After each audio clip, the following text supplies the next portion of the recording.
चाहिँ सुरज भाइ होइन यहाँ दोकानमा चाहिँ हिजो राति है उसले अब चोरी भएछ होइन र अब म चाहिँ आइरहेको छु भाइको पनि अब यसो बुझ्नु है के कसो रहेछ अब भाइले पनि भन्दैछ। नमस्ते है, म सुरज प्रधान। राति चाहिँ तपाईँको के भएछ भन्दा यो साइड खिड्कीबाट चाहिँ तपाईँको होइन 2-3 जना आएर यो गरेको होला, एकजना त पोसिबल छैन।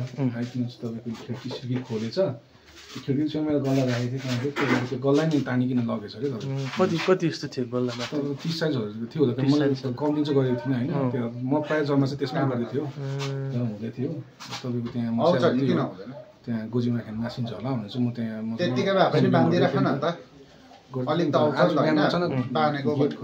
गेट खोलेर अब त्यही नर्मल रुटिन तेल सकिरहेको थियो बाइकमा, पऱ्यो भने तेल बेलामा थियो, तेल चाहिँ मैले हालेर यसो हेरेको तपाईँको त्यहाँ एउटा ब्यानर थियो।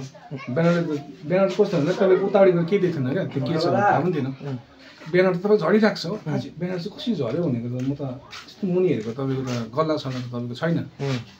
त्यहाँ मेरो फोनहरू पनि थियो, फोनहरू चाहिँ तपाईँको के हात लागेन छ हो, फोन पनि लानु सक्थ्यो, त्यही गल्लाकै छेउमा मेरो फोन थियो, त्यो मेसिनहरू थियो होइन, सबै त्यो थियो, त्यो तपाईँको थिएन छ, त्यो गल्ला मात्रै उठाइकन लगेछ तपाईँको। त्यस्तो अब केस चाहिँ अब त्यो त यो त हाम्रो सेकेन्ड अब यो त डरलाग्दो केस पनि। अब पोरिङ सान्डिडोलमा तिम्रो फर्स्टको यहाँ पर ब्युटी पार्लरको त्यहाँ पनि आगो लगाइदिने ट्राई गरेको थियो कि अब त्यहाँ पनि चोरी गर्ने ट्राई गरेको थियो है। आज सेकेन्ड केस तिम्रो भयो होइन सान्डिडोलमा।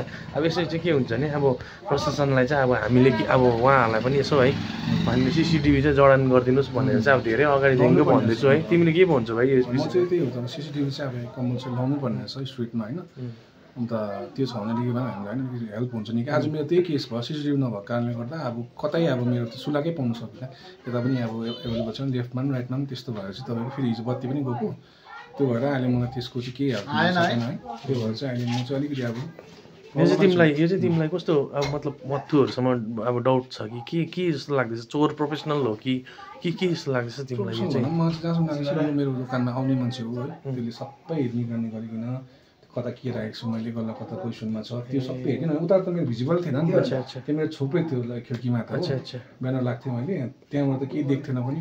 त्यो भएर उसले चाहिँ अब यहाँ आइरहने मान्छेले हेरिकन सबै धेरै निहालेर चाहिँ धेरै प्लटिङ गरेर चाहिँ उसले अन्जान दिन एकजना मान्छेले त्यो लाग्दो हो, त्यो 2-3 जना साथीहरू मिलिकन चाहिँ तपाईँको त्यो निकालेर त्यो हालिकन चाहिँ गरेको चाहिँ लाग्दैछ हो।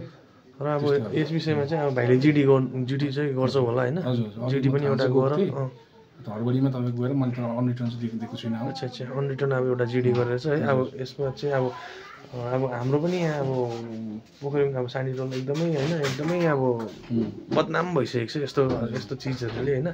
सान्डिडोलको पनि अब हामी अपिल गर्न चाहन्छौँ कि अब सान्डिडोलको पनि समाजले पनि यसो यो कुराहरू चाहिँ अब प्रेसर दिएर होइन उहाँहरूले अब यो कुरालाई चाहिँ एउटा के अरे पुलिसलाई एडमिनिस्ट्रेसनलाई होइन एउटा CCTV अथवा के न के त अब हाम्रो लागि सुरक्षाको अब उयो गर्नुपर्ने हो। उहाँहरूले पनि अब भन्ने अब भन्छ जस्तो है हामीलाई एउटा आशा छ है। र भाइले अब त्यति के चाहिँ अलि लास्ट अन्तिम केही भनिदेऊ न। म चाहिँ त्यही हो अलिकति अब त्यो कसले गरेको अलिकति है त्यो चालपान चाहिँ होइन, त्यो जुन एमाउन्ट छ त्यो अलिकति रिकभर भयो भने मलाई पनि अलिकति हेल्पफुल हुन्थ्यो है। त्यति मेरो सुविधा छ। अब कसले गरेको त्यस्तो त अब कसैलाई पनि नहोस् भन्छु म चाहिँ, त्यस्तो सिचुएसन कसैलाई नहोस्। अब रिसेन्टली अब उता पनि भएको छ होइन, ओला बजारमा त्यस्तो गर्छु। अब पोखरीमा चाहिँ के हुँदैछ भन्दा एकदमै त्यस्तो केसेस त गर्दैछ, लुटपाट गर्ने चोर्ने घरतिर गएर अब पिसाबले त अब हामी त घर छोड्नु पनि टेन्सन भयो नि, घरतिर पनि अब नहोला भन्दा हामी के भन्न सक्दैनौँ। भोलिदिन तपाईँकोमा पनि पर्न सक्छ होइन, आज मेरोमा परेको छ। त्यो भएर चाहिँ अब हामी चाहिँ यसलाई कसरी हुन्छ यो सिचुएसनलाई होइन ह्यान्डल गर्नु सिक्नु पऱ्यो। अब CCTV लगाएर हुन्छ कि होइन, त्यसमा चाहिँ अब कानुनी कारवाही पनि होइन कडा रूपमा चाहिँ गरिदियोस् होइन। त्यही छ मेरो लागि चाहिँ, उहाँले अलिकति के हो कसो खोजिदियोस् है, त्यही भन्छ। हुन्छ